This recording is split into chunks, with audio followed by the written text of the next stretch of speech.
Welcome to the Great Detectives of Old Time Radio. From Boise, Idaho, this is your host, Adam Graham. If you have a comment, email it to me, box13@greatdetectives.net. Follow us on Twitter at Radio Detectives and become one of our friends on Facebook, facebook.com/Radio Detectives. Today's program is brought to you in part by the financial support of our listeners. You can support the show on a one-time basis using the Zelle app. And I want to thank Sally for doing that, sending a donation to box13@greatdetectives.net. You can also become one of our ongoing Patreon supporters for as little as $2 per month. Thank you to Luce for supporting the show at the Seamus level of $4 or more per month, and John, who came aboard at the rookie level of $2 or more per month. Again, thank you so much for your support. Well, now, it's time for today's episode of The Man Called X. Original air date, November the 11th, 1950, and the title is Rendezvouz with Death.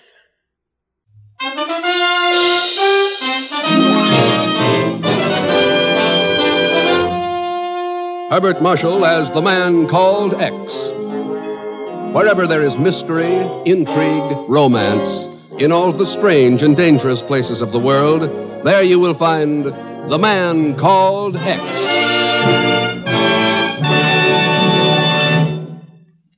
Now is the time for all wise men to treat themselves and their families to television. Of course, you're planning to buy a television set someday, but in the meantime, your family's missing 7 days a week of the most wonderful variety of entertainment which ever came the way of the human race.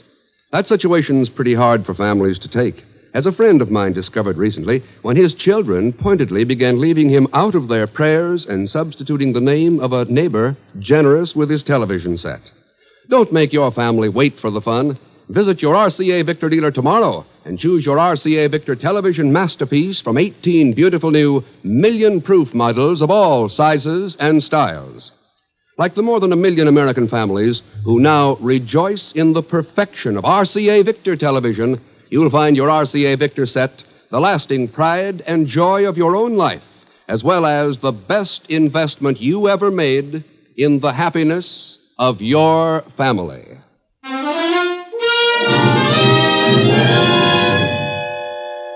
It began a few minutes before midnight in a small, dimly lighted cable office in Rangoon, Burma.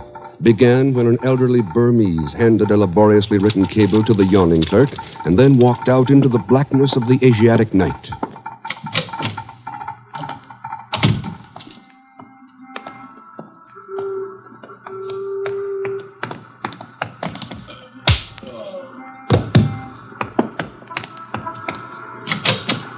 Sorry, this office is closing now. We won't be able to...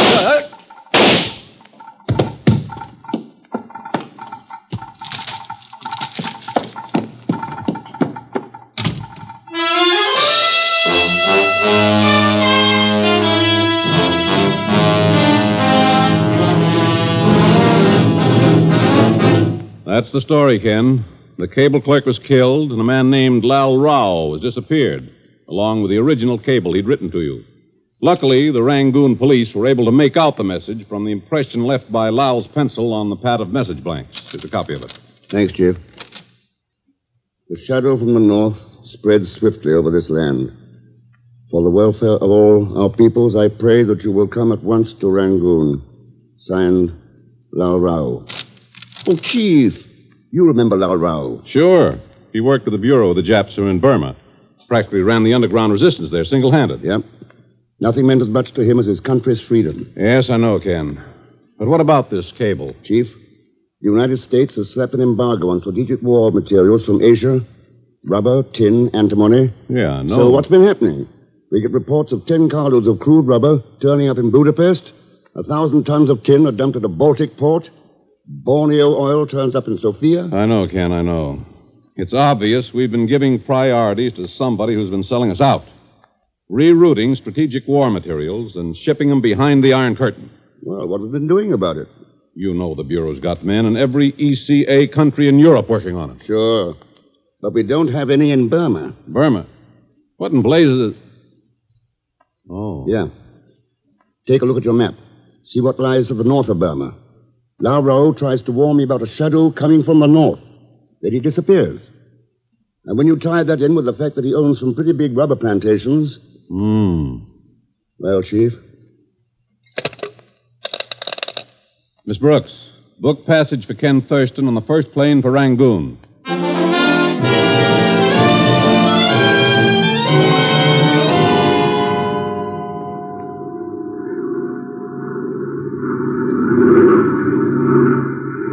I beg your pardon, but this seat next to yours, it is unoccupied. Why, yes. Oh, do you mind if I take it then? Mine was so close to the engines, and the noise was... Oh, please. Please do. Oh, you're very kind. You are traveling to Rangoon, Mr. My name's Ken Thurston, and the answer is yes. Ah, how fortunate. I am Olga Morovna. Why fortunate, Miss Morovna? Well, I've always found this journey from Bangkok to Rangoon a most tedious one. Apparently, my luck has changed. Yes. You see, I am engaged in what you might call a very specialized field of endeavor. I am a professional hostess. That sounds interesting. How does this business of yours operate? Well, there is little that a woman who is bored can do in Rangoon, except give parties. A number of us are very keen rivals in being the first to host the celebrities at our affairs. I see. I planned a party at my home for this very evening. I should like very much to have you there. Well, that's awfully nice, but I'm hardly a celebrity. Perhaps not, but you are obviously an American businessman, and one who will be new to Rangoon society. It will be a conquest for me. Well, Besides, I will be satisfied in knowing that I have helped an American to feel more at home in a strange land. Will you be there? Well, after that, how could I refuse? Oh, you're very gracious. And I think you will enjoy it. Oh, there will be other businessmen there, possibly with similar interests to yours. Nitrates, tin, rubber. Oh, I'm certain that you... Pardon, Mr. Thurston, but the radio officer would like a word with you up forward. Oh. He said it was quite urgent. Excuse me, Miss Morovna. Certainly, Mr. Thurston. This way, please. Thanks. Mr. Thurston, radio call for you from the States. Apparently important enough to bypass regulations. You know how to operate? Yeah, thanks, yes. Hello, this is Ken Thurston. Hello, Ken. Chief, what's up? Ken, we've had a certain suspect under surveillance for some time as a possible international agent. I just learned that this suspect booked passage from Bangkok to Rangoon this morning and is aboard that plane with you. Huh? It may be coincidence, maybe not. But if that agent is mixed up in the sellout of strategic war materials... Yeah. Let's have his description, Chief. It's not a he, Ken. It's a woman. The name of Olga Morovna.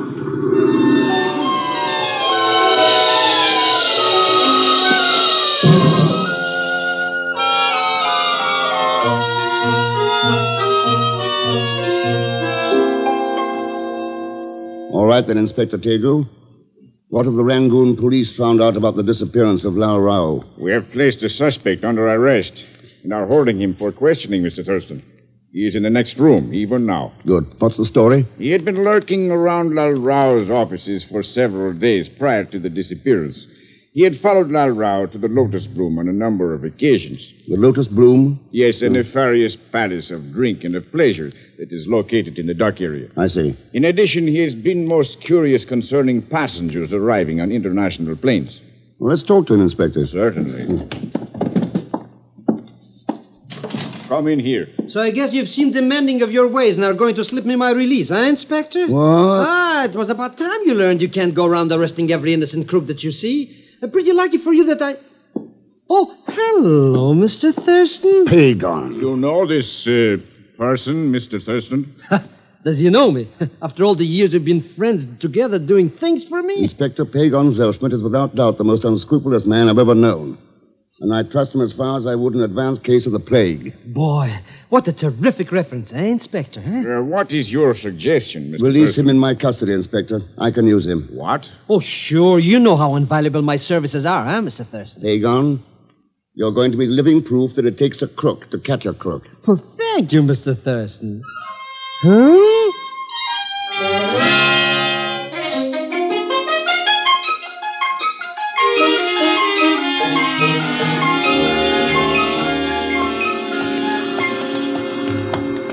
You see, it was like this, Mr. X. I came here to Rangoon to be at my Uncle Ahmed's coming-out party. Coming-out party? Oh, sure. Coming out of the clink, you understand. When I ran into this Lal Rao. Oh, naturally, he was very grateful for how I'd practically snitched Burma from the Japs with a single-handed during the war. Sure. How much did you chisel out of Lal? Oh, it was only $10. Mr. Thurston. That's what I thought. But I didn't chisel nothing. He paid me for telling him where he could cable to you. And besides, I didn't get it. That dirty double-crosser got himself kidnapped to avoid payment. Yeah. In here, Pagan. Hey, what are we doing in this no-good Lotus Bloom joint anyways? To find out who's interested in shipping priority war materials behind the Iron Curtain. Huh? What's that got to do with finding Lal Rao? Here, let's take this table. I don't get it, Mr. X. I really... That Lal Rao didn't do nothing here except, well, talk to some strictly cornball characters about maybe selling his rubber plantations. Didn't say nothing about any kind of curtains. You wish to place an order, gentlemen? Yeah, for some information. Information, sir? You had a customer here during the past couple of weeks. His name was Lal Rao. This humble one does not remember all the gentlemen who are served here. He talked to some people here, maybe about rubber shipments. This one is not in the habit of listening to customers' conversations. Maybe this will help your memory and your tongue. Mr. Thurston, a 10 spot. I want to talk to the same people about the same things. If you find them for me, I'll double that. I will return with your orders in a moment, gentlemen. Mr. Thurston, if you have to be throwing money around, throw some my way. I could tell you for half what you're going to get from him. You could? Well, sure. Well, for instance, that character over there. Going into the back room. Oh, the one with the shearsucker suit. Yeah. That's the one that Lal Rao talked to. Who is he, Pagan? What's he do? Well, maybe I could find out for, let's say, $50. I'll give you 5. It's a deal. Where will I collect? I'll be here. Or I'll be at Olga Marovna's party. Olga Marovna? You know her? Oh, that pretty petunia? See you later, Mr. Thurston. Yeah. Your friend is right, Thurston. Absolutely right. You're throwing your money away, throwing it away. Well, thanks for telling me, but what makes you think so? No, Thurston. Let's not beat around any bushes, shall we? I heard you talking to the waiter. I'm the man you want, Mr. Stephen James. I am the man. Very interesting. You mind telling me why? Certainly not. I'm a broker, general broker. Imports, exports, insurance. That's me, Stephen James, general broker. Okay, you're a broker, so what? So you better see me at my office, Thurston. Number 11, Kai Sing Road, about insurance. Insurance? Right, life insurance. If you're going to play around with Lal Rao's friends, you might wind up quite dead. Very uncomfortable experience, you know. Goodbye, Thurston.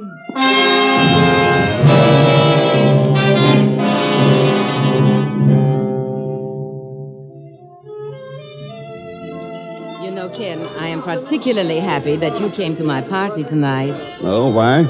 So that I may prove to you that my parties are much more enjoyable than those given at the Lotus Room. Oh. How'd you know about that? I'm not a clairvoyant, Ken, but I do have friends. One of them is over there with the perpetual glass in his hand. Uh-huh. Stephen James. Is he an old friend of yours? Stephen?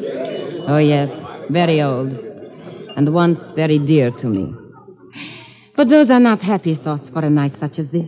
Olga, my dear, your reputation as Rangoon's #1 hostess is rapidly becoming tarnished. Really, Henry?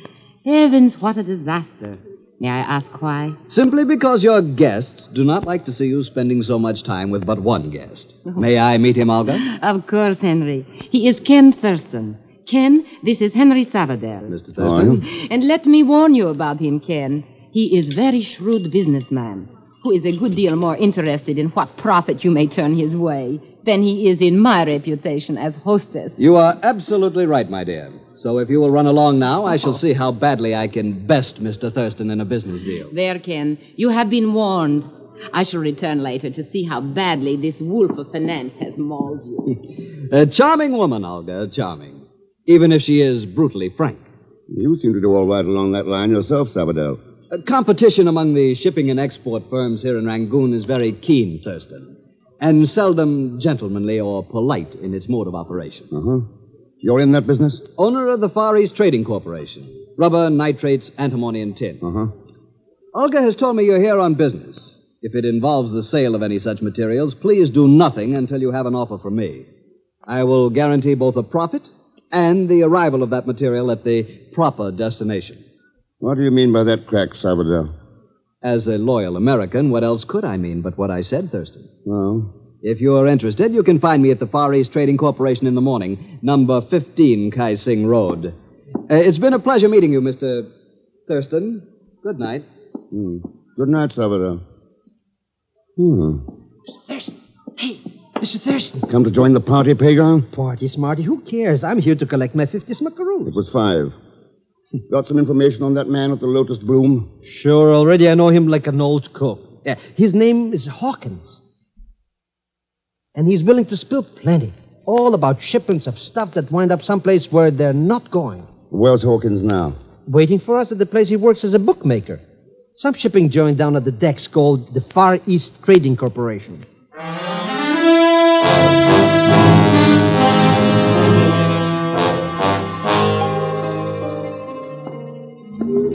Here. There's the joint now, Mr. X. Yeah, no lights on. You sure Hawkins is going to meet us? Believe me, that guy would meet my Aunt Zenobia at the altar, if there's money in it. See? Yeah, he's left the door unopened and everything. Come on in. Oh, Mr. Hawkins. Are you who, Mr. Hawkins? It's me, Zellschmidt. Down, you idiot.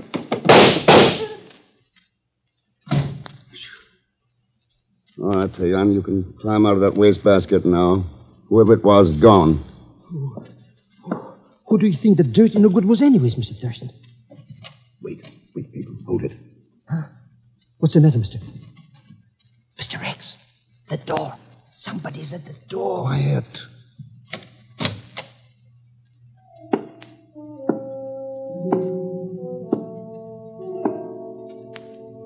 Thurston? That you, Thurston? James, what are you doing here? My office, just a couple of doors away. Saw you come in. Heard that beastly racket.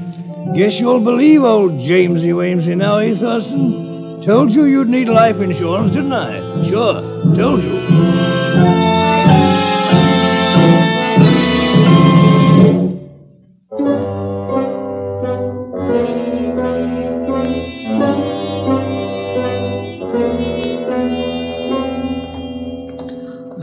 What a crummy neighborhood, Mr. Thurston. Characters standing around would maybe cut your throat for a wooden nickel.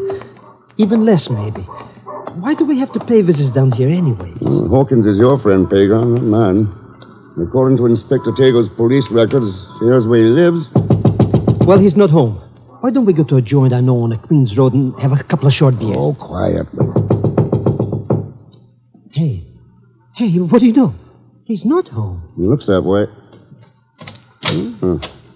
One thing about your friend, he's got a nice habit of leaving doors open. The joint is empty, Mr. Thurston. Absolutely.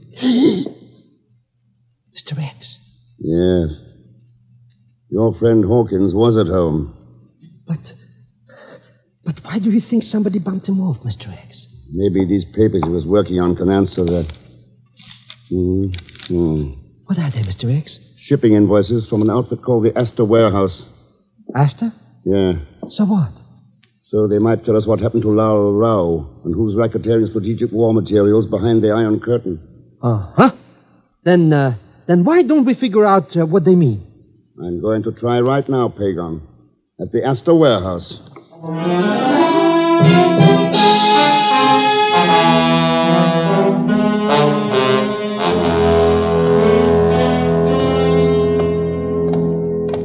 Boy, what a joint this warehouse is, huh, Mr. Hicks? Huh. Big enough to float the Queen Susie in. And all that rubber and metal and stuff. What does anybody want with all that junk anyways? Any country that wants to start a war needs plenty of that junk, Pagan. Sure, but look where it's going to. France, Switzerland, Italy. Nobody's got a chip on his shoulder there. I know, if that's where it's going. You don't think so, Mr. Thurston? I think Lal Rao could tell us if we could find him. I think... Mr. X, who's that? What? He's up on that rock, Pagan. Let's get up there.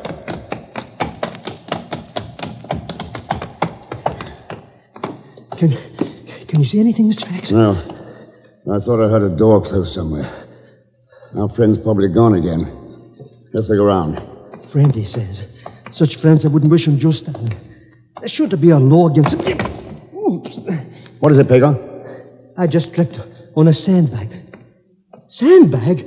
Yeah, I'll check with this flashlight. Mr. X. Yes.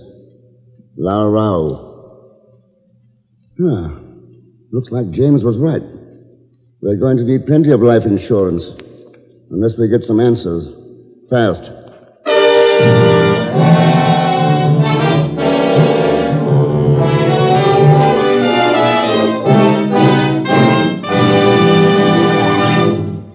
In just a moment, we'll continue with The Man Called X, starring Herbert Marshall. Everywhere today, people who for years have sought a fast-acting way to relieve the pain of headache, neuritis, or neuralgia are turning to Anacin. And it's interesting to know that these remarkable tablets work with incredible speed to relieve the pain of headache, neuritis, or neuralgia. Anacin is like a doctor's prescription. That is, Anacin contains not just one, but a combination of medically proven active ingredients. In fact, thousands of people have been handed envelopes containing Anacin tablets by their own physicians or dentists. If you have not already been introduced to Anacin in this way, why not try Anacin next time you suffer headache, neuritis, or neuralgia pains? On this generous basis, if the first few tablets do not bring all the relief you want as fast as you want it, return the unused portion, and your money will be refunded in full. Anacin is spelled A-N-A-C-I-N. Easy-to-take Anacin tablets come in handy boxes of 12 and 30, and economical family-size bottles of 50 and 100.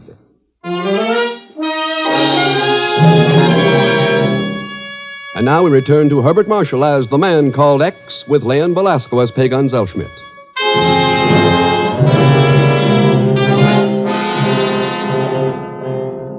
Well, I'm sorry, Ken. All I've got is some file stuff, but here it is. First, Henry Savadell. What about him, Chief? He was mixed up in a couple of shady deals during the war. Gray market stuff. Strictly legal, but plenty sharp. His Far East Trading Corporation looks clean. No adverse reports. Huh? Stephen James was cashiered from the British Foreign Office about 2 years ago. Too much attention to drink and women. Other than that, reputation's okay. Then there's ASTA. I'll bet that record's clean, too. You win, Ken. Duly licensed for priority materials. Operates 8 tramp steamers. Has never cleared for an Iron Curtain port. Who owns it, Chief? That's an interesting question, Ken. The officers and stockholders of record are all clerks, accountants, secretaries. Obvious cover-ups for the real owners. But there's one exception. Huh? What's that? The 3 original petitioners for incorporation. 2 of them are bookkeepers. The third is Olga Marovna.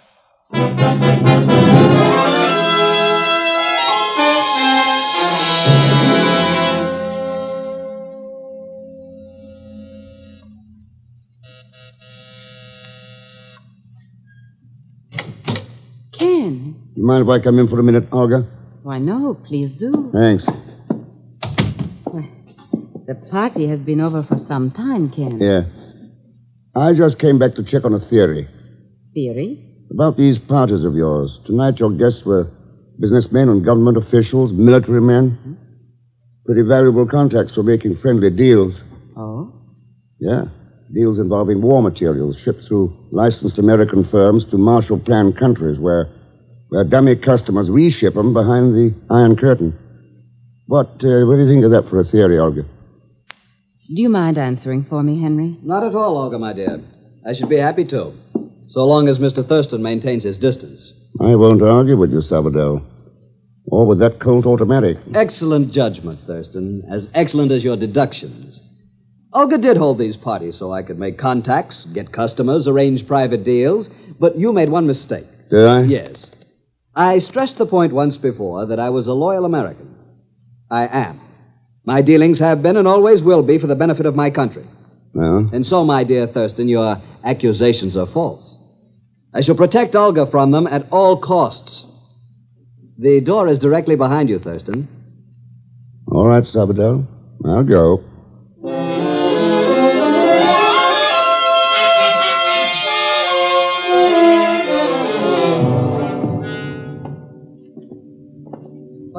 I got it all figured out, Mr. Thurston. That invoice stuff that Hawkins was working on was a system to beat the bank at Las Vegas. No. Sure. Like I say, I got it all figured out how he was going to work it.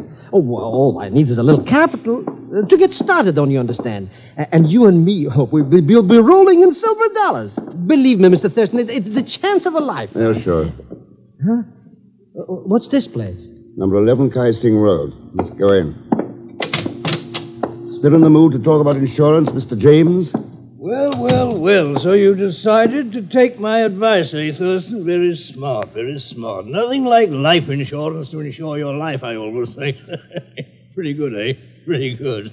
I'm talking about a different kind of insurance, James. Different kind? Yeah. Insurance to protect the free world. Huh? What do you mean by that, Mr. Thurston? Ames is an export broker.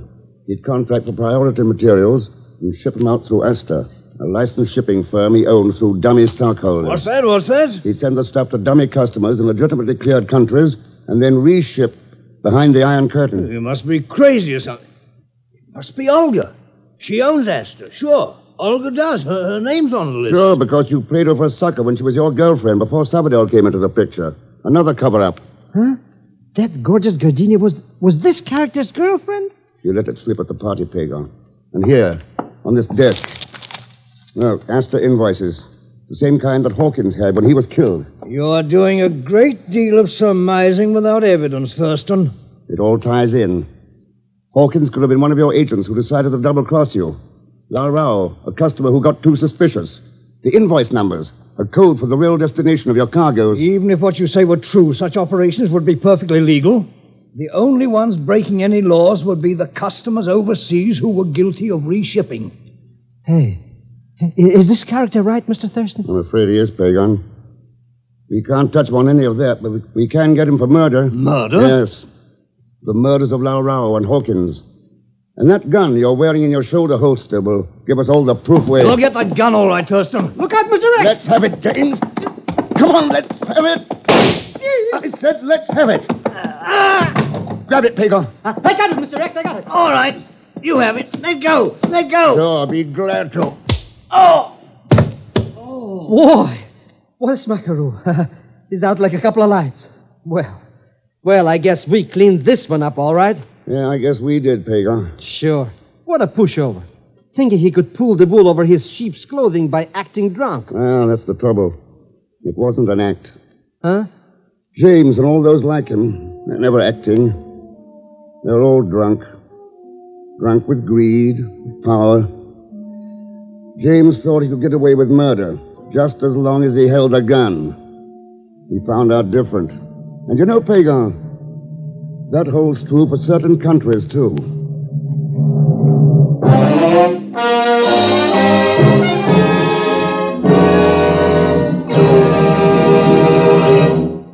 And now, ladies and gentlemen, here is our star, Mr. Herbert Marshall. Thanks for being with us.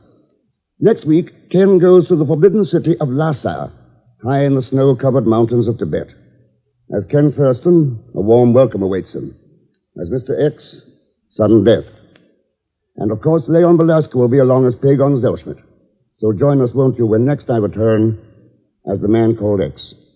It's the Saturday night feature on NBC's 5-show festival of comedy, music, mystery, and drama, brought to you 5 nights a week by RCA Victor, world leader in radio, first in recorded music, first in television. And by Whitehall Pharmacal Company, makers of Anacin, Coronos, Bicidol, and other fine products. Good night.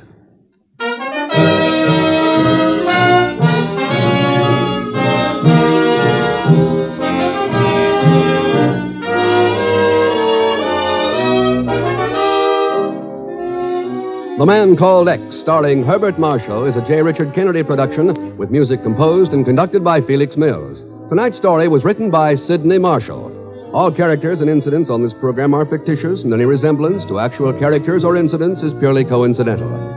Be sure to listen tomorrow evening for The Big Show with Tallulah Bankhead and Fanny Bryce, Groucho Marx, Ezio Pinza, Jane Powell, Hanley Stafford, John Agar, David Bryan, Frank Lovejoy, and Meredith Wilson. And until next week, same time, same station, this is Jack Latham saying good night for The Man Called X.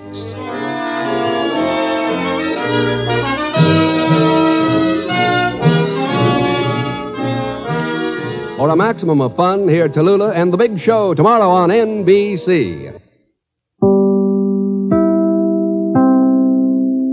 Welcome back. Well, you just knew that when they said they had a prisoner in custody, that it was too easy to be anything else other than Pagon having gotten himself into some trouble. But it's one of those beats that you get it every episode, but somehow I just don't mind at this point. It's worth noting as to the sponsors, Anderson and RCA Victor. They would sponsor a ton of NBC programs. And not, as, we heard, on the Frigidaire General Motors program where